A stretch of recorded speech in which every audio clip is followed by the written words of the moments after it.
Good evening, ladies and gentlemen. Coming to you live from our comfy couch on the outskirts here. It's the Gaming Saloon Reviews for March 15th, 2026, which hosts Peacemaker2448 and Ramp It Up Salon. Totally didn't hit the wrong button there. Nope, didn't see that at all. I looked and I'm like, I had that. Oh, crap. It's more Kyoryuger. Hooray!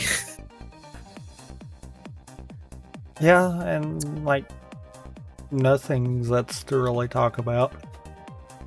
Yeah, because they were like, "Hey, we basically went back to the zero on the show. Here's a recap episode after we set it up, basically." And it's like, why? Granted, I understand. Granted, out of most of the writer recap episode ones, I think this was probably the better of them because of the simple fact that it actually served to bring the rest of the characters up to speed. Mm-hmm. Instead of just purely being there to tell the audience, hey, this is what's happened. I also hate the fact that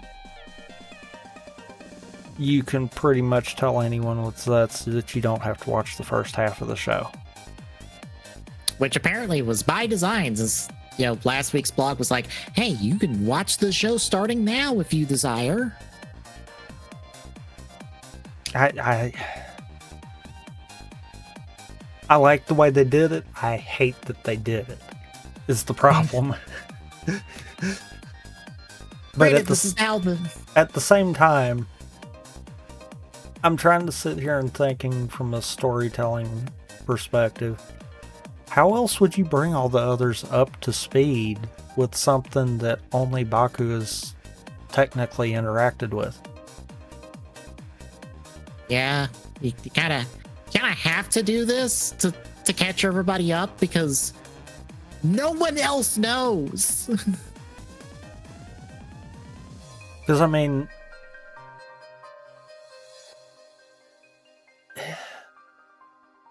it's funny, though, that there's really one key moment for for 4 of the 5 of them that he could point out that would essentially just make each of them be like, oh yeah, he's telling the truth. Mm-hmm. His sister's the odd one. Outside of just literally being his sister, what is the point that he had to make her believe it is the thing that I just can't wrap my head around. Well, she doesn't really do anything in the dream that he would know. Because I assume that Baku doesn't know anything that he did not experience in the dream. Yeah. That's what that's at least seeming like, because even the stuff with Nem was all stuff that he could have at least rationalized. Yeah.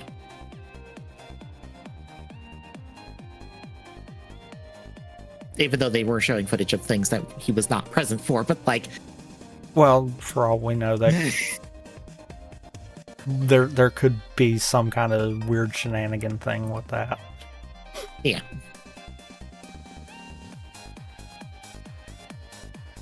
Also, I love it because it's like, oh yeah, we don't have to do a Nox redemption because technically he hasn't done anything yet. Yeah, I like and hate that, but we also technically haven't redeemed him. Also, I forgot. He's not even at Nox Night. He's at negative Nox Night, even. Because he has nothing. His gun is still broken. What's funny, though, is I'm almost positive that they showed him in suit in the episode preview for this week. Like, in Nox form. Suit. And I'm like, yeah, I forgot about that. He kind of is at 0. Yeah, that's why I believe you can see in the preview and on the pictures in the blog, Baku giving him recovery. Because he's like, look, I need your help. Here's the thing to get you back halfway. Please help. Here's to get you halfway. The rest of it is still on you. Yeah. Look, I don't know how you did the whole painting thing. You got to do that on your own.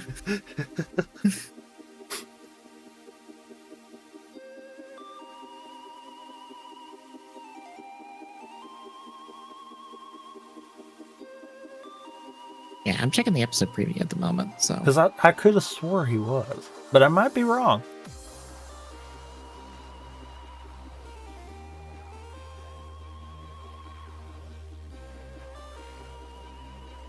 Nope.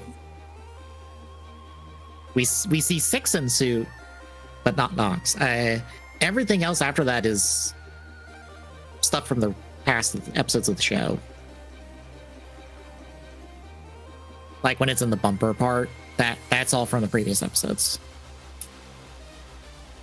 But the stuff that would have been in the next week's episode, no, he's out of suit, just holding a gun.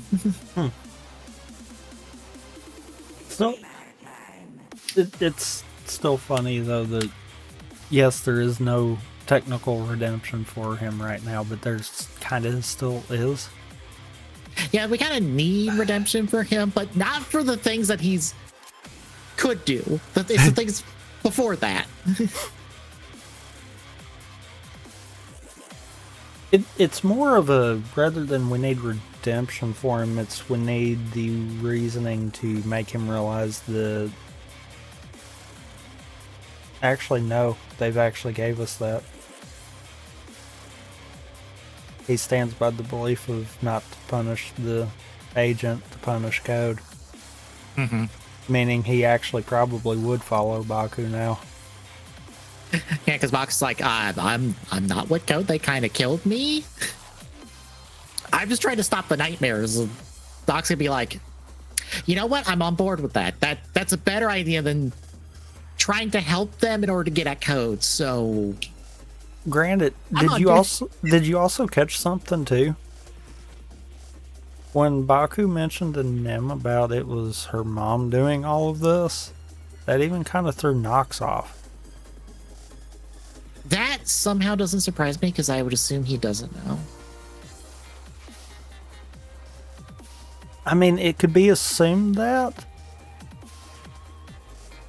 but at the same time, I have to think that that might have actually been what his objectives were, was trying to do the same thing that Baku's done. Yeah. So that's why I'm like, he couldn't have figured that out even. He just randomly wound up siding with her mom and not know all of this. Like, I feel like we've got something missing still there. Yeah, and it doesn't help that the first 20 episodes we spent with vague Nox because, as it's rightly been pointed out, the whole reason we've been vague with Nox and Code this entire time is because Baku didn't know shit. So his dream couldn't tell him anything. I'm like, yeah, that makes sense.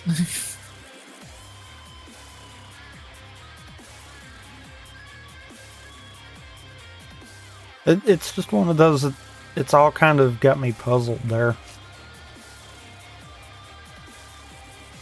On that end of it, because it's like he's working on that side and doesn't know key details either.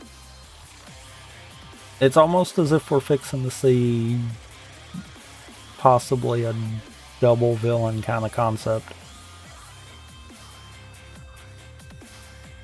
Yeah, because the opening teased 5 shadows and everyone's like, oh, bad guys. And I'm like, maybe? I don't know.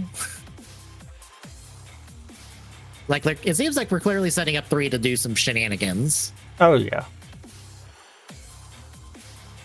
So they're like, well, he's going to be crazy eventually. And I'm like, yeah. He seems like he's holding back. He seems like... Zero's going to be final villain. 3 seems firmly in the, oh, look, there's Genom again. who gets to do the meme shit. Only if he dies to final form. Yep. If he don't, and he lives closer to the end, then no.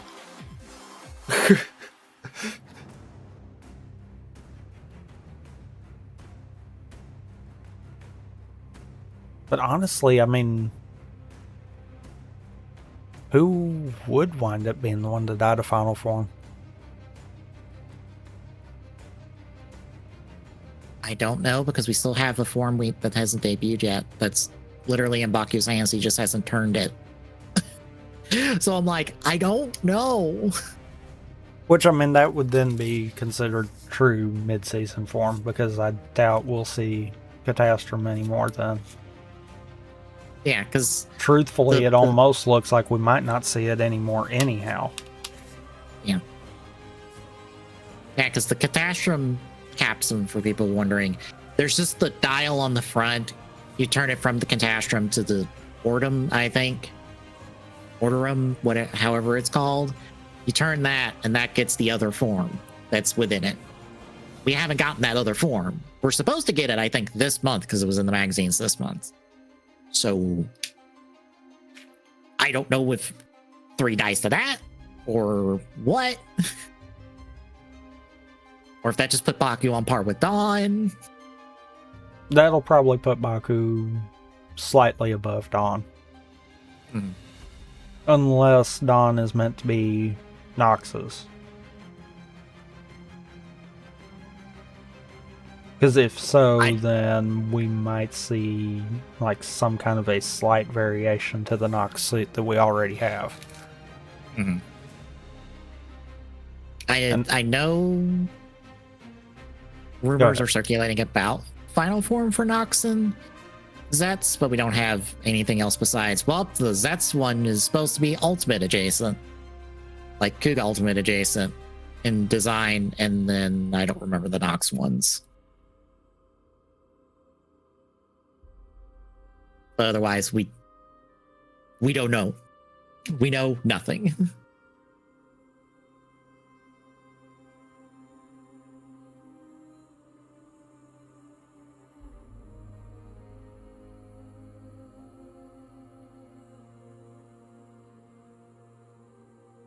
Also, did you recognize Dawn's actor from the preview? Out of curiosity. Oh, that's Libra from Forze. I.e. Garen from Blade. Back for the 3rd time, so that's the most anyone really has figured out, is just like, oh yeah, it's Garen in Libra. We don't know what his character is. Because they've refused to say, even though they're like, here's his promo photo of him in his like costume for the season.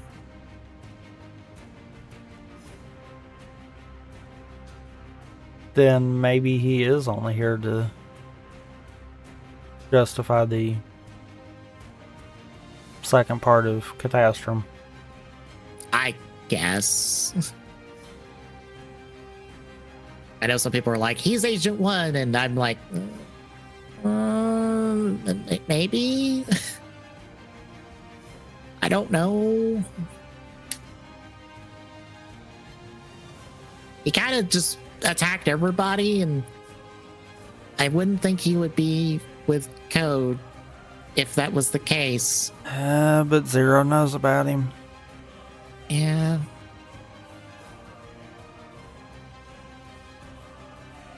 I don't know if I fully believe the whole he's won, but maybe. I mean, his transformation says explicitly says he's a nightmare rider for some reason. Make of that what you will. Well, I mean, as we have found out kind of deal, the capsums kind of do help bottle the nightmares. Right. Which continues the long-standing trend of the writer transforms with the villain's power. Mm-hmm. So I just meant more. I mean, I could see that being as like a alpha version of the driver systems that they already have. Mm. Or maybe I was instead meaning of having a container that he controls, it's controlling him kind of deal. I was meaning more of the speculation is that he might be a nightmare in of itself. I don't think that. Yeah.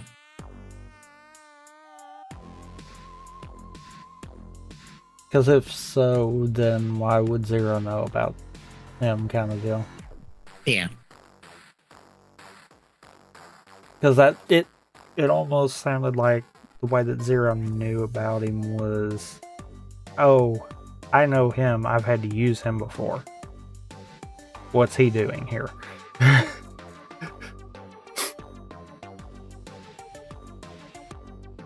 Because it strikes me as most of our writers and show have a common enemy.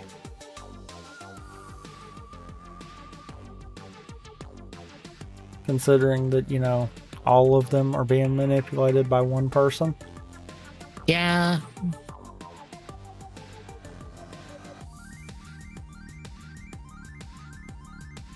Also, I find it funny that we still know nothing about 5. And he's just over here like, I'm here to help. And it's like, sir, no one asked you to be here.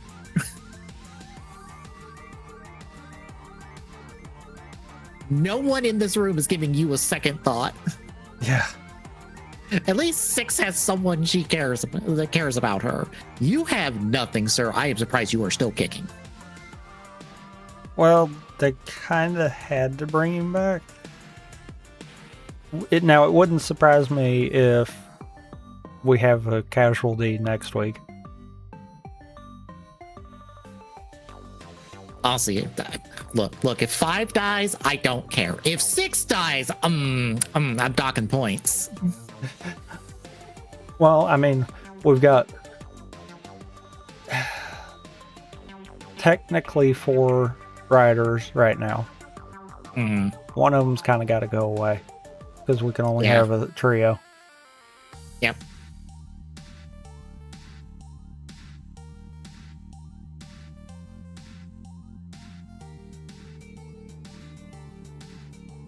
But yeah, I guess that's all of that. I have not watched Gabon Infinity for the week, but that show continues to be all right. It feels very much at all, so fair. It honestly feels like it's filling that Sentai slot of just like, hey, this is a nice little show to watch week to week, but there's not a whole lot going on because honestly, they haven't really progressed the main plot of the show. They haven't really explained what the main plot of the show is. They just have Gavon hopscotching multiverses to go fight bad guys with other Gavons, and that's been the show. And I'm like, that's fine, but like, where's the show? Exactly. Where's the plot? Because you have not done plot. When are we changing from a cameo fest to a show? It's not even a cameo fest. Like, the only one that technically was a cameo was the one from last week, which was Gavant.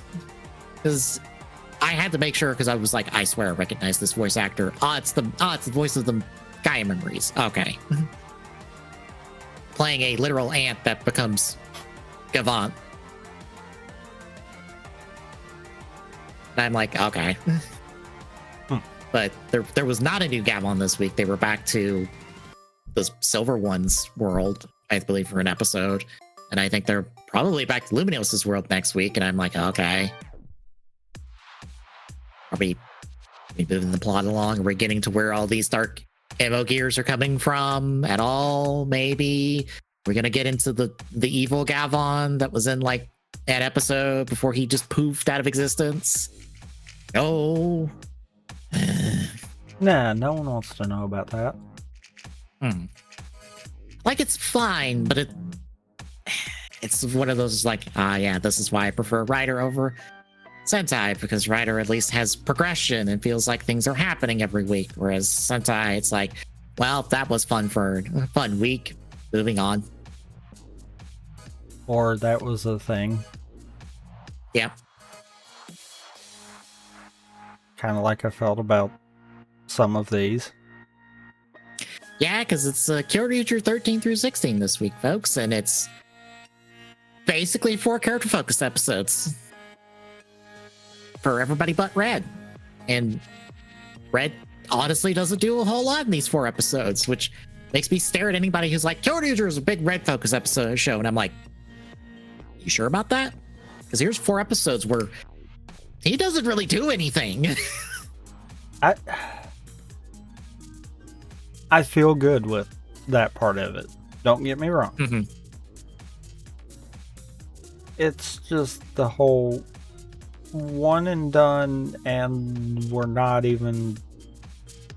It don't feel like we're doing enough to flesh it out as we're doing these character-focused ones.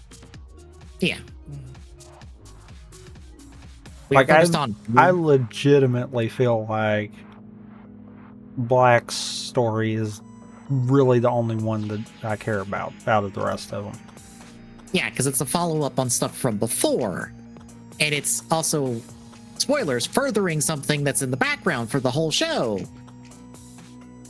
But everyone else is just a new thing they brought in this week. That's teased at the end of 16, by the way. Yep. Like hard teased. I'm like, oh, I see what you're doing. Okay. Like, I know where that goes. I've seen the show, but I'm like, yeah, that's the thing in the background, the entire show.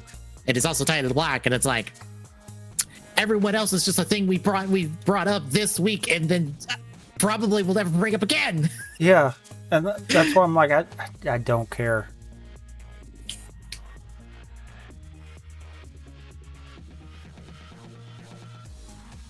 But shall we get into the episodes? I guess so. All right, episode 13, Snip, Protect the Missing Heart. It's the Shoji-focused episode. Basically, the manager of his school's kendo club has a thing for him. Too bad he's a dense motherfucker. Horribly dense. Yes. And that's an understatement. And so what follows is Uchi and Ian trying to help her get through to Shoji, and it all falls apart miserably. Because I swear Ian has the worst luck with girls, period. For the guy who's supposed to be the ladies' man don't understand. Also, just to say, Uchi's basically helping out like all 4 of these episodes because he's doing more than Daigo is. All 4 of these episodes. It's almost like it's the other problem that some Sentai shows have, where 6th Ranger comes in and takes spotlight for multiple episodes until it gets handed back. Except for the problem is I don't think that's gonna stop. Except here, he's not even taking the spotlight. He's like, hi, I am here to assist whoever is the focus this week. I am here to help. Sometimes I'm good at that. Sometimes I'm not. And all of the times I'm funny at that. Yes. Because his old school mannerisms is just what sets it over the top kind of deal. Yes. So yeah, they try to act like goons, basically, to try to intimidate the girl. And try to get Soji to like protect her, but then Amy shows up and kicks all their asses. And then oops, she pulls Shoji along to go get, as we find out later, a present for the manager and her friend that also helps out at the kendo club. Which wasn't part of the plan. Yep. Meanwhile, in the background, there's a monster that's cutting the arrows representing relationships to make people hyper obsessive about their partner. Daigo and Nosan get involved in that. They handle the monster for a minute, and then they handle it after the fact. Also, I'm trying to understand why... Not so much why they thought arrows were the thing, but why they thought cutting the connection would make someone go overprotective.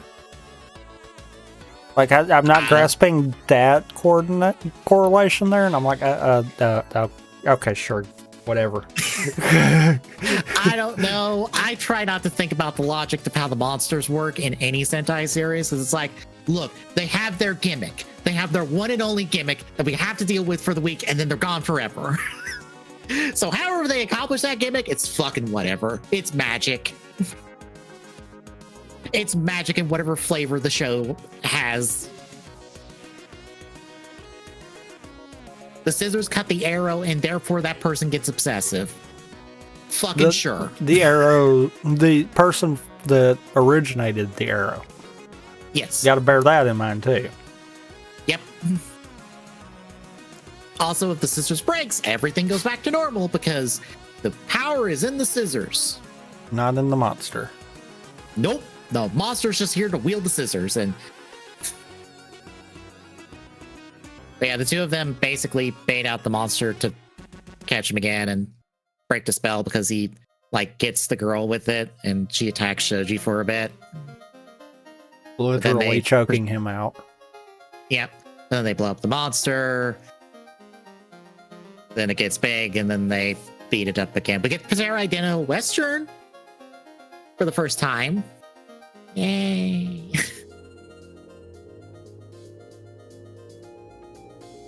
I can only be so excited about the mech fights in Sentai these days because I'm like, look, you've solved the plot. This is just extra at this point. Like it would be better if they had a way where like the mech fight was going on at the same time as the on foot fight kind of deal. I don't know how that would wind up looking to work properly. Go Busters did that a few times starting out. And some other like later Sentai shows would do that as well. So that was a thing. Because that's like the only way that I could see that actually being useful. Mm-hmm. Otherwise, we on foot fight, beat the monster, just for the monster to come back bigger, to have to, in mech fight, beat the monster. Yep, because we do not bother to shoot the one person that has the thing that lets the monster grow and shoo her off. It's like, no, we are not doing a mech fight this week. Go away. Because, yeah, that's the other thing. That never happens either. No. Even if that happened every so often, it wouldn't have to be do that like 4 or 5 in a row. No. Give each member their 1 week that's spread out where they're just like, yeah, no, we're not doing that this week. Shoo, small cat child, shoo, go read your manga. Yeah, they blow it up. Shoji goes back to school, gives the girl a present. She's like, hooray, he's noticing. And then he gives the other girl a present. And everyone just collectively goes, God damn it, you're so goddamn dense and stupid. And then she kind of like attacks him for a bit and they just have to go break it up. And then that's the end of the episode. Which takes us to episode 14. Oh no, Spirit Base. So Amy's in trouble because she's got a 70 on her German language test, which I'm gonna be honest, 70 is probably not too bad. Grand scheme of things.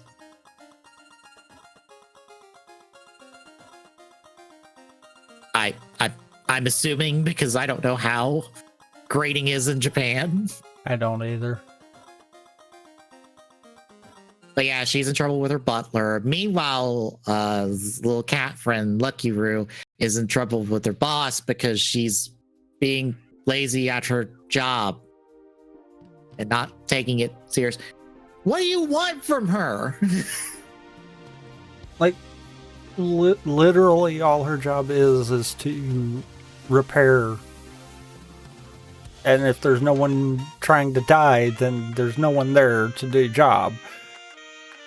Her job is to make the monster grow. If you don't have a monster grow, what is she supposed to do? She's not the fighter like the other 3 people who've been bad at that job.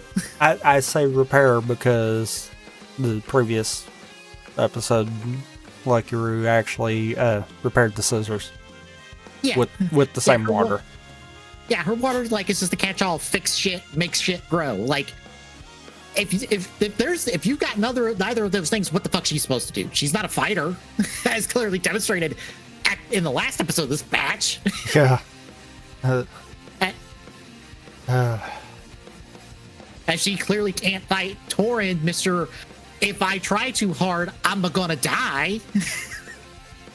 She can't fight. She can't even fight a dying old man. I also love that the choreograph for every bit of the Torin scenes in that last episode was literally no effort out of Torin. Yeah. And I know that was meant that way. That's the thing. Because reminder, folks, Torin is dying slowly. He is a dying old man. Lucky Roo can't do shit against him. But anyway, so Chaos makes her make a monster that'll like whip her in the shape. So we get a study scene with her. We get lore thanks to this about basically like the golden land that the Kyoryuger monsters are from is basically Japan, but in ancient times with dinosaurs. So that's why the spirit base is here. And so our monster's like, we're gonna fight it, and then we're gonna put this space-time bomb in it and blow it up. Not a regular bomb, no, a space-time bomb. Because then it'll expand big enough to destroy the base no matter how big it is. Yes. Which in theory could also potentially mean that it could destroy them in the process, but it's fine. It's fine. Look, it's fine. Their base is in the Arctic, so it's way far away. So it's fine. Sure. I think they showed that it's in the Arctic in like the first episode. Yeah, but if so, then they're moving really quickly. Yeah. But anyway, Amy's stuck with getting lessons from Gentle, and then Uchi comes in to try to help, being Uchi. The two of them leave. She tries to relax. The monster's like, you are being rude when you're not trying to do the things you're supposed to be taught to do. Get over here. And it kidnaps Amy, and Lucky Roo gets the gun so she can find the base. Unfortunately, when she gets there, she's distracted by the manga that she likes because, oops, Amy likes the manga as well. So she tries to read it after she planted the bomb, and that lets everybody catch her. I love in this scene that Torin is standing at the entrance while everyone else chases her around transformed. And all he does is just stand there and look at her, and she just immediately runs. It's like, oh, no, nope. I ain't fighting the old man. Nope. That coupled with during the roll call, Torin's like, yeah, don't go too wild. Yep. Don't destroy the base. Just don't. Tone it in. Look, we cannot afford explosions in the base. We only have the one set, so tone it down so we don't get the explosions, especially because I'm standing behind you. I also couldn't help but chuckle at the wimpiest puff of smoke that they will ever do after an intro. I didn't even notice that part because I was like, that's funny. I've been skipping through roll calls, to be honest. So every time they transform and do a roll call, I'm skipping. Which means I am basically cutting every episode in half. Yeah, pretty much. By skipping that in mech fights, I'm like, wow, these episodes are going by real quick. All right, I've only watched like half the episode. I fully skipped the ending dance because I know there's nothing there. I do that too, and I've been skipping the opening even though I like the song. So I haven't been skipping the opening just because I've been too lazy to try to skip it. Fair. I'm not gonna lie on that. The opening, I don't hate it, but at the same time, eh.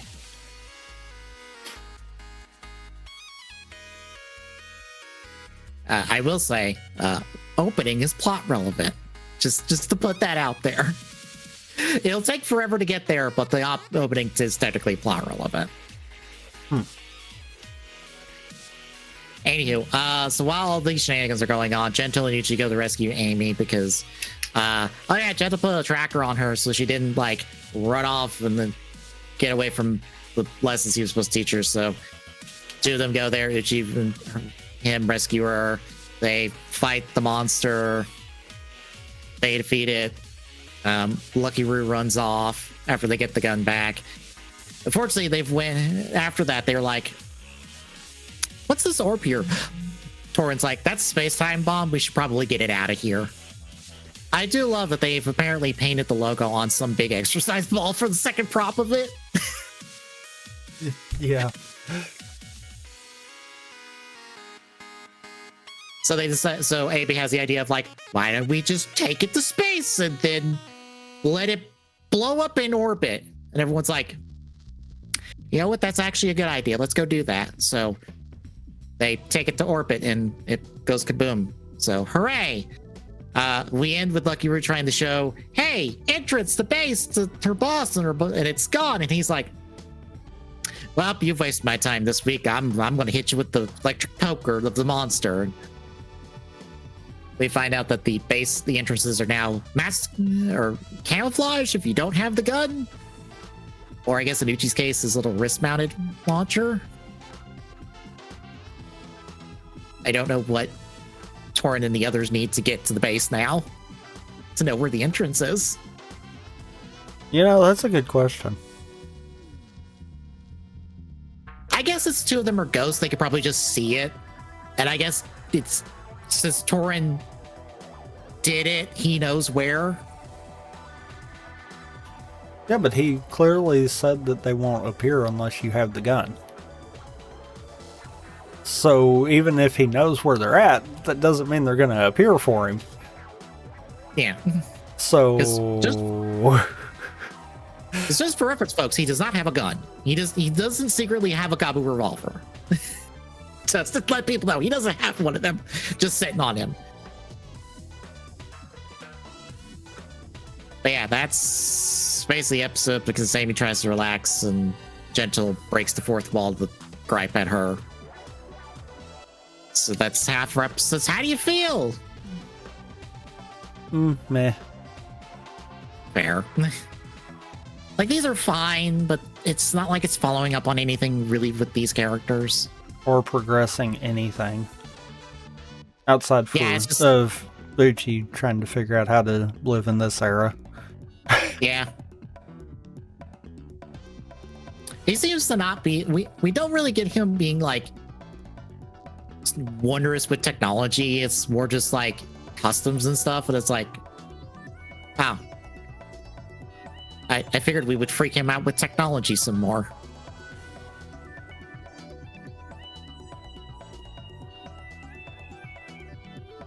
Of course, you know, I guess being a Kyoryuger kind of trumps a lot of the technology fascination.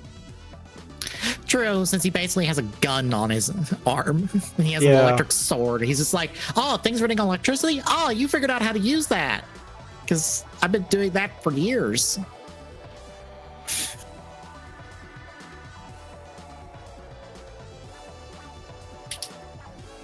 Anything else before we hit the second half?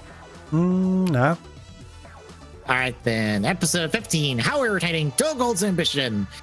No-san is at a Tex Institute where his old classmate is doing a thing to make a robot happen. Except the robot's acting up because Dogold's basically doing it because he wants a body and he wants the robot as a body because it will survive. So and totally can't be shut down remotely. Yep.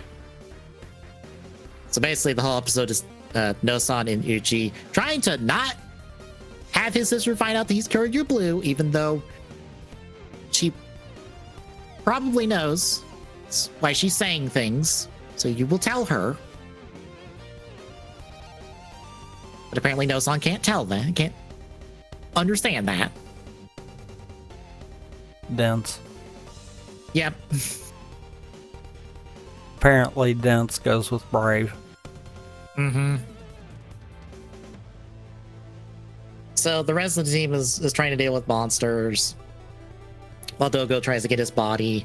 Nosan tries to get through with his friend, who's technically working with Dogo because the Institute wants to shut down his project on his robot because they don't see the point in it. And I'll be honest, I probably missed this. What the fuck even is the point of the robot besides it's a fancy robot that's supposed to help people?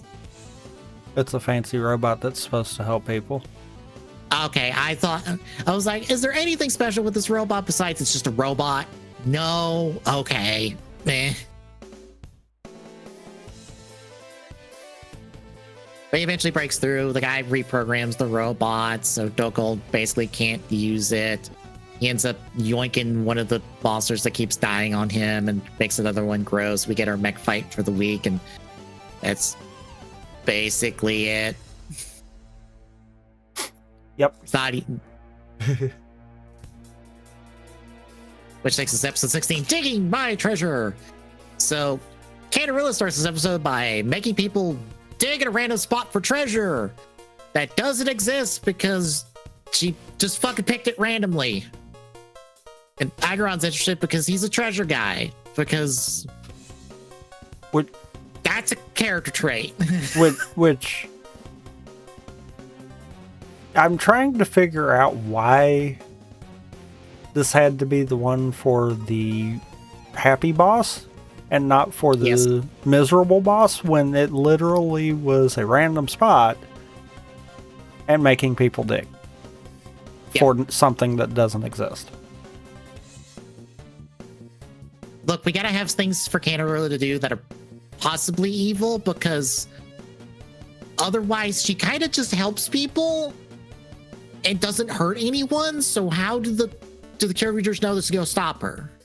Well, also I have a feeling that they have to have her sing for whatever reason.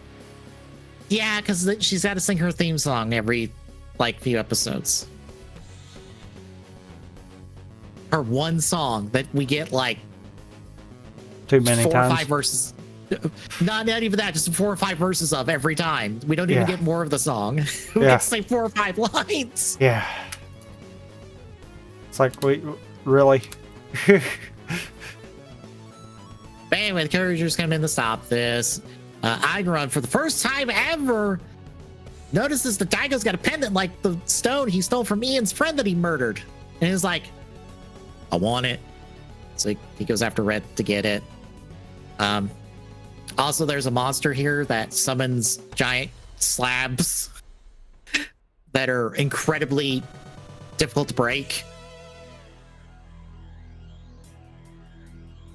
So eventually Daigo, Ami, and Uchi get stuck under the slabs. Daigo's untransformed, so he's slowly dying. The other two are fine, I guess. Everyone else has to retreat after this because Ian, once he saw that Aigeron had the stone, realized, wait, you killed my friend? I'm gonna kill you! And just tried to lay into him and failed miserably. So they regroup, try to figure out a plan. They go back in, try to save their friends, fail. Ian shows up late because he's like, okay, I guess we have to use the one battery we haven't used yet. I guess. I haven't kept track. I'm gonna be honest, if they've used every other battery at this point besides this one, sure. They might have, but I ain't kept track either, so. Yeah, this is Dinos Grander, and Ian tries to shoot it like he did with Kentaro Spiker, and it fails. So he's like, okay, that was plan A. Plan B. So it's like those two, so it needs something else to be put into. What do we have that we haven't used yet? So eventually it's like, the battery's like, dumbass used armed on. So he's like, it's an armed on enhancement thing. Okay, and does that. So now he gets 2 armed on gauntlets and rock gloves, basically. And that lets him drill through the slabs and save the rest of the team. And then Soji gets the stone from Aigeron. And then they blow up the monster. And then we find out that, hey, the they're fossils. They're amber fossils. Glow when they're next to each other for some reason. So it gives Ian something to do in the background for however long it takes for us to progress this plot line. And that's basically the episode. So and that's basically the only episode that I actually remotely cared about. Fair, because it's like progression, plot, hooray!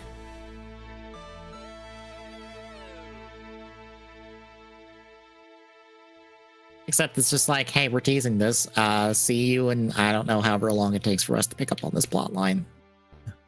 See you in 12 more episodes when we decide to actually do something with this. Yeah, because since I watched the episode preview, the first episode of the next batch is Kyoryuger showing up. So we get him. Oh yeah, 12 more episodes before we do anything else. But yeah. This really is showing me, like, God, I don't think I could go back and watch all these different Sentai shows. Because I've done binge watches of Sentai, Roller Sentai, but I'm like, I don't know if I could do that anymore. I don't know. It's rough going because I'm like, progression? Nope. Character episode, character episode, character episode. Ooh, progression! Yay! And then character episode, character episode. I'm like, Or you know, in some of the series, progression, filler, maybe character progression, filler, hey, progression. Yeah. Because, like, these are character-focused episodes, but they're not even that in-depth character episodes, really. Like, the Nosan episode didn't really do anything for Nosan. Yeah. Because it was mostly about his friend that just showed up this week. Shoji's episode is also not about him. It's about his not girlfriend. I mean, we got told that he's not the same as he was, but we've not seen it.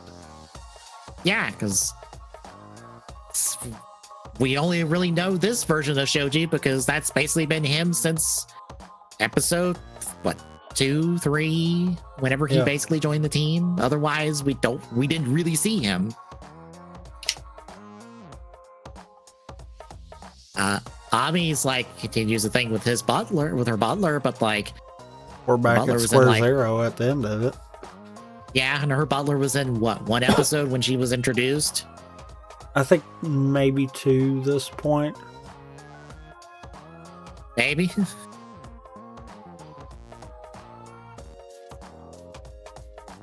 So, like, yeah, the Ian one's the only one that's like, hey, this is continuing a pre-established thing with his character and doing something with his character, and that's a low bar.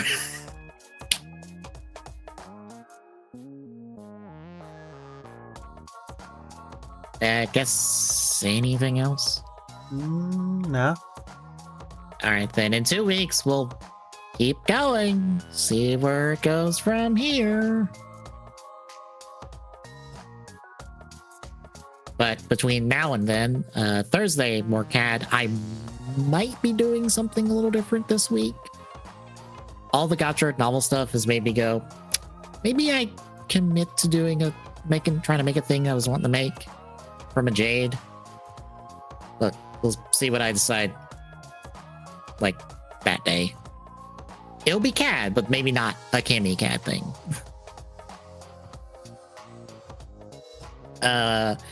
Friday is golf?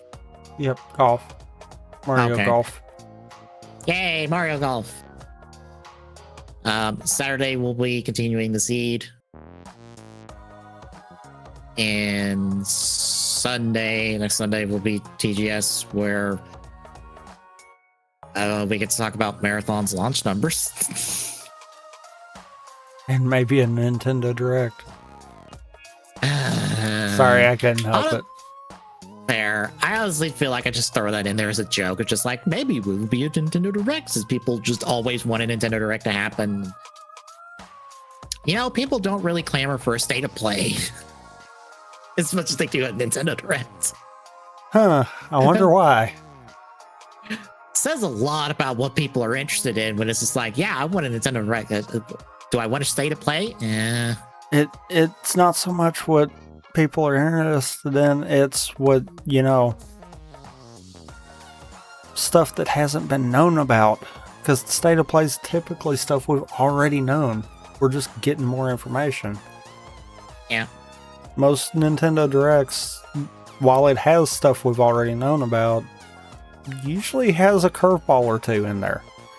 Even if it's a small one, just to be like, oh yeah, and by the way.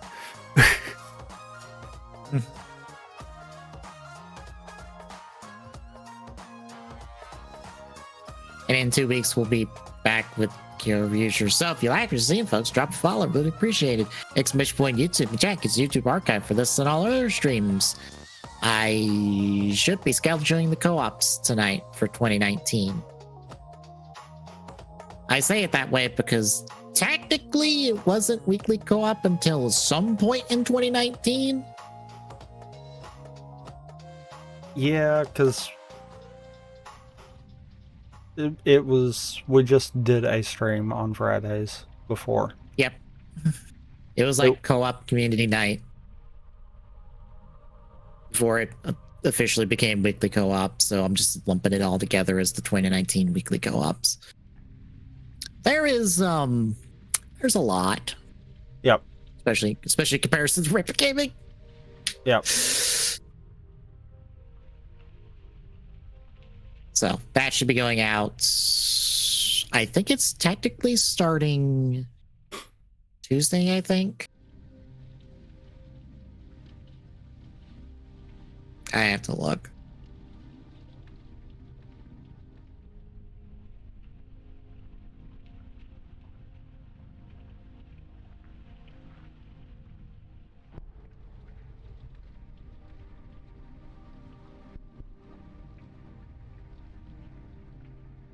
Yeah, it'll be like the second thing to go up. Or, yeah, it'll be the second thing to go up Tuesday. Because the first slot for Tuesday is filled with the last Rampant Gaming from 2019.